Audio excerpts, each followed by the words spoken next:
would daydream every day about when they grew up and they would all get married to really hot husbands.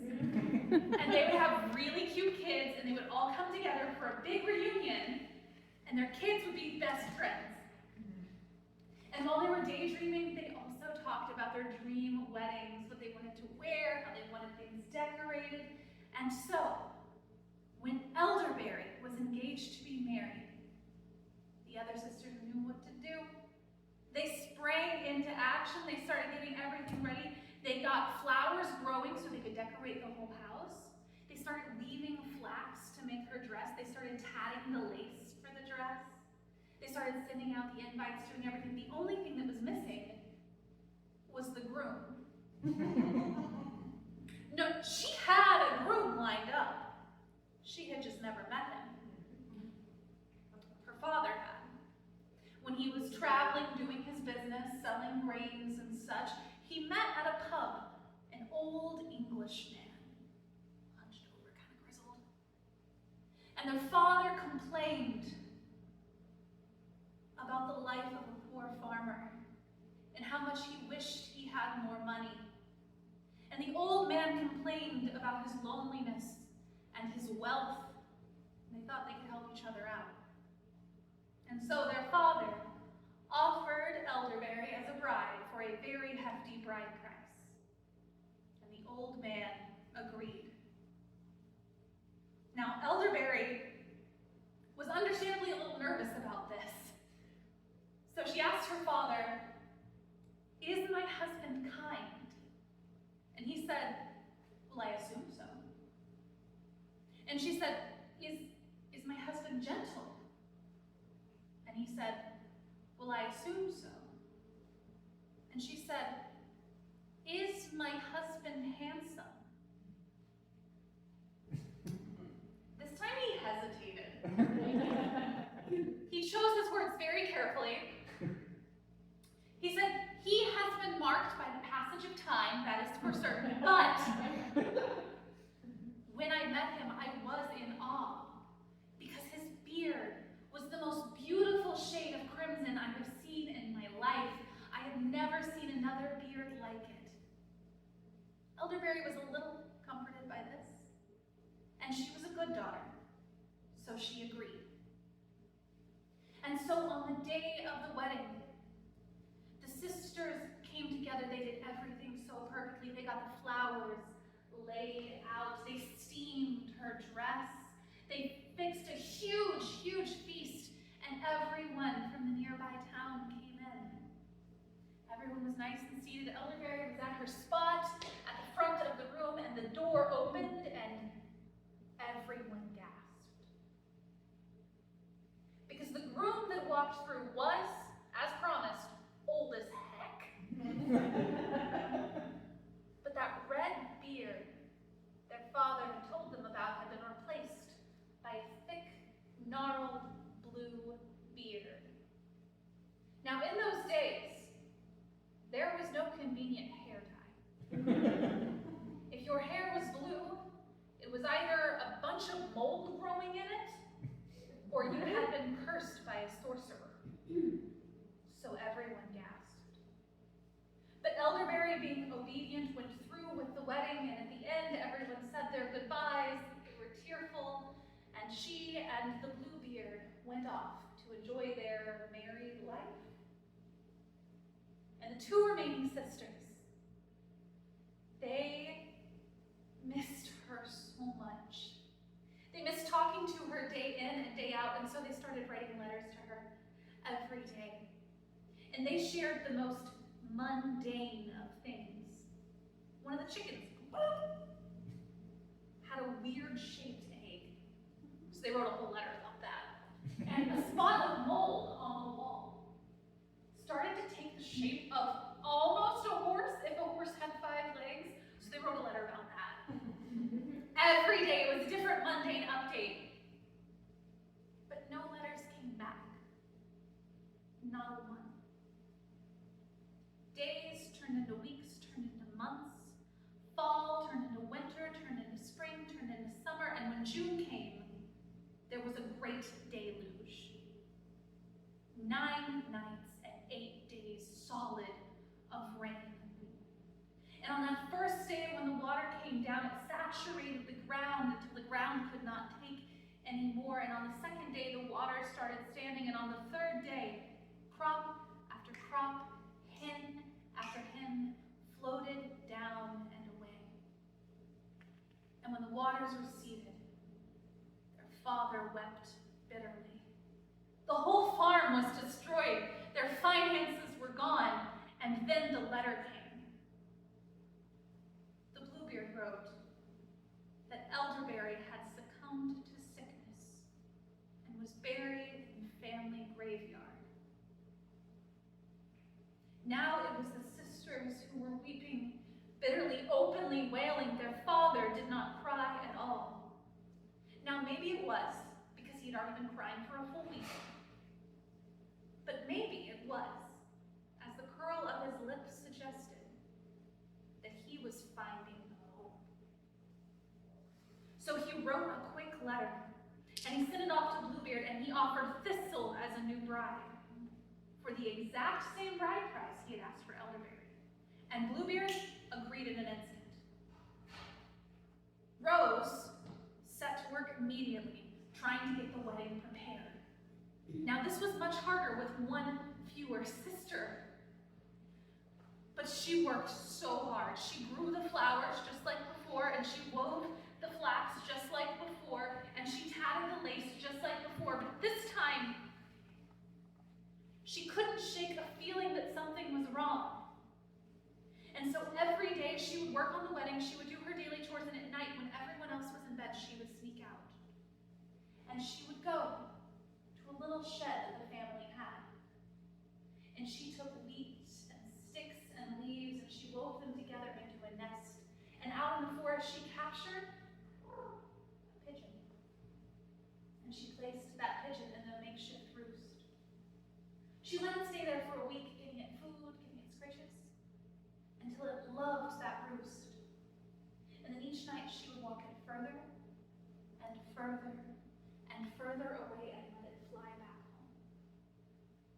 And on the day of the wedding, she was ready. She got the flowers placed out. She steamed Thistle's dress.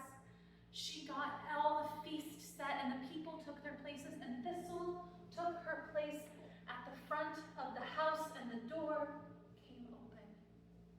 And again, everyone gasped. Because there again was that hideous Bluebeard. But this time, it seemed to have just one small streak of red left in it. She said her vows, and as the Bluebeard was loading her trunk into the carriage, she pulled her father aside, and Thistle asked, "Do you still think that my husband is kind?" He said, "I assume so." And she said, "Do you still think that my husband is gentle?" And he said, "I assume so." But she did not bother to ask if her husband was handsome, because she just saw him. And she said her last goodbye to Rose, and Rose slipped a very small box under her hand, with holes poked in it. And she said, "In 7 days, if you still feel safe, if you still feel comfortable, let this bird free, and it will come back to me. And if I have not seen the bird in 9 days, I will come to you." And then she was off. And on day 7, Rose went back to roost, and she waited. And on day 8, she waited.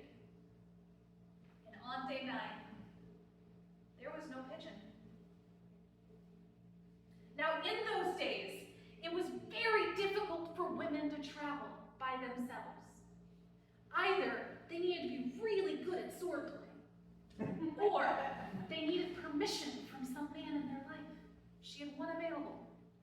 And she knew that what he loved more than anything, maybe even more than her, was money.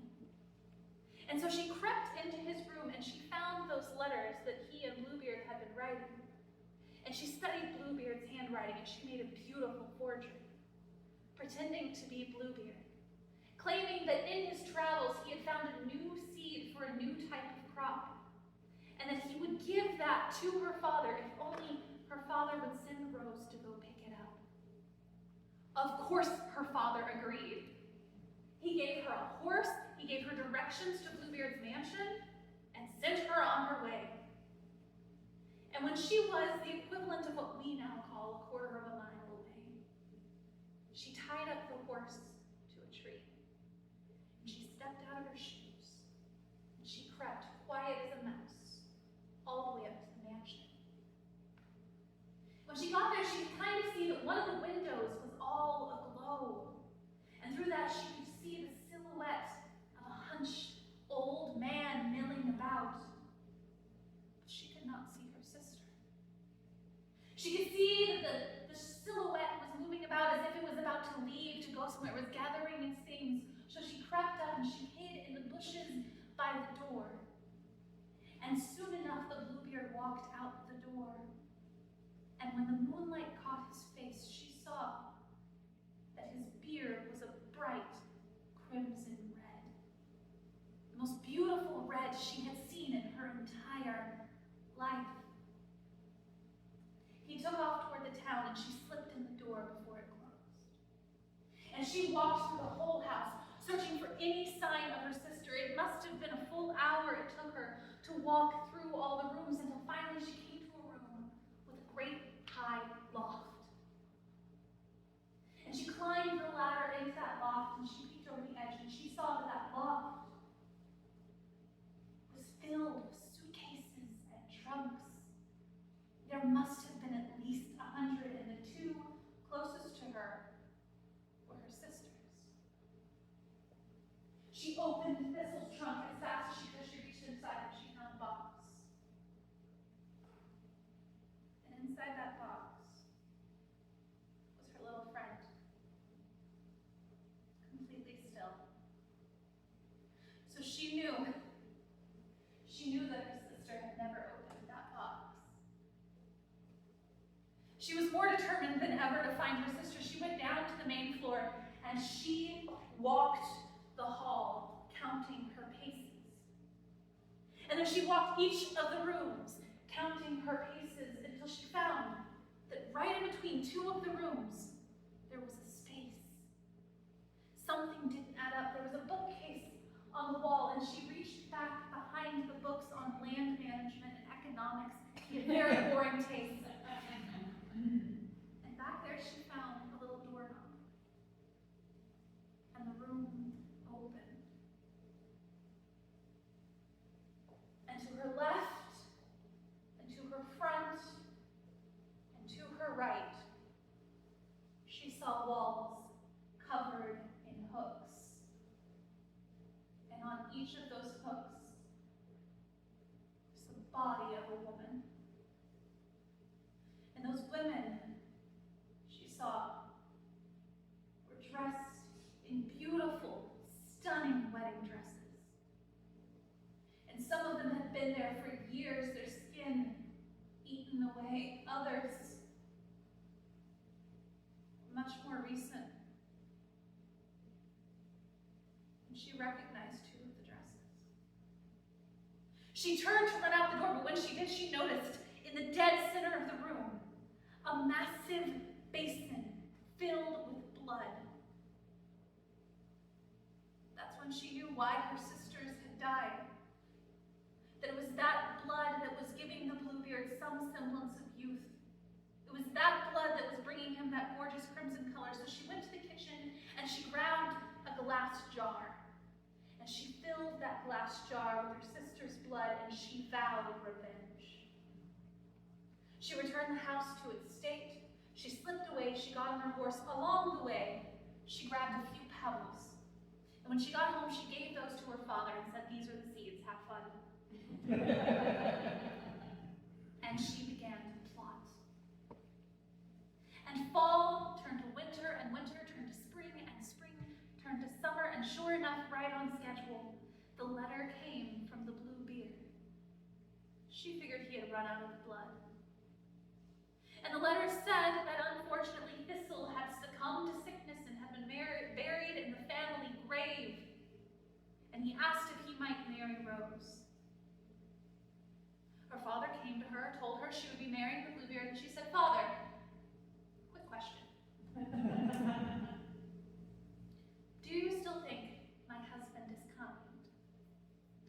assume so. And she said, what makes you assume so? And he said, well, he's a very wealthy man. She said, do you still think my husband is gentle? He said, well, I assume so. And she said, what makes you assume so? And he said, well, he's a very wealthy man. She said, Father, what will you do with my bride price? And he said, oh, I am going to retire and live the best life.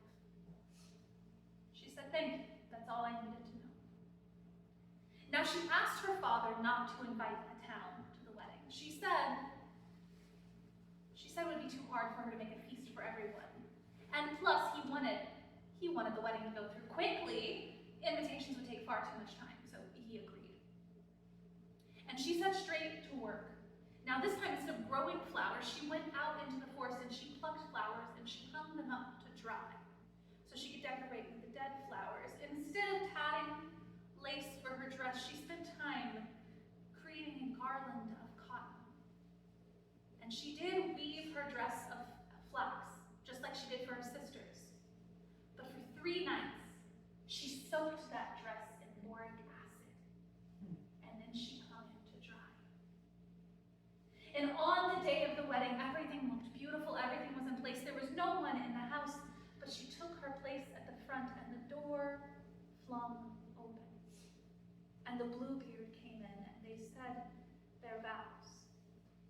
And when they were married, she sent him out with her father to go load her trunk into the carriage. And she had a moment with the preacher. And she asked the preacher, was it not you who married my sisters to this old man? And the preacher said, yes, I've been over this area for quite a while. I've done most of the weddings here. And she said, how much did my family pay you to come out for these weddings? It is a bit of travel. He said, oh, we don't discuss those things with the women. And she said, well, it must have been worth your time. He said, yes, indeed. And then she nodded. And when her father and the Bluebeard came back inside, she started leaving. She said, wait, I have a gift for all 3 of you. Now the men were very taken aback. Normally the bride does not give gifts to the groom or the father or the preacher.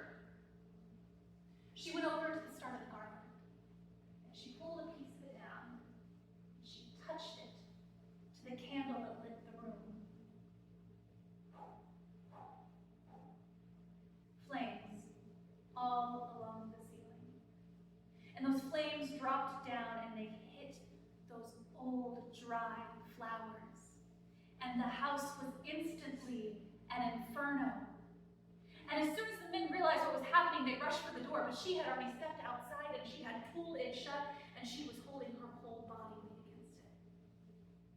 And they screamed and they screamed and they pounded, but she held fast, and the ashes came down on her and the embers came down on her. But with that boric acid in her dress, she could not catch fire. And she stood there until the screaming stopped. Then she got in the carriage and she went all the way back to the mansion. And when she got there, she opened that secret room and she took out her sister's blood and she touched a single drop to the tongue or the bones of every woman on those walls. And one by one, their flesh returned. And one by one, their breath returned, and they laughed with joy, and they screamed with anger. Now, we don't know exactly what happened after that, but we do know that in the week that followed her wedding, there were a lot of fires in the nearby town. And we know that for 100 years, any woman in that area who needed help knew she need only go to that mansion, and she would find everything.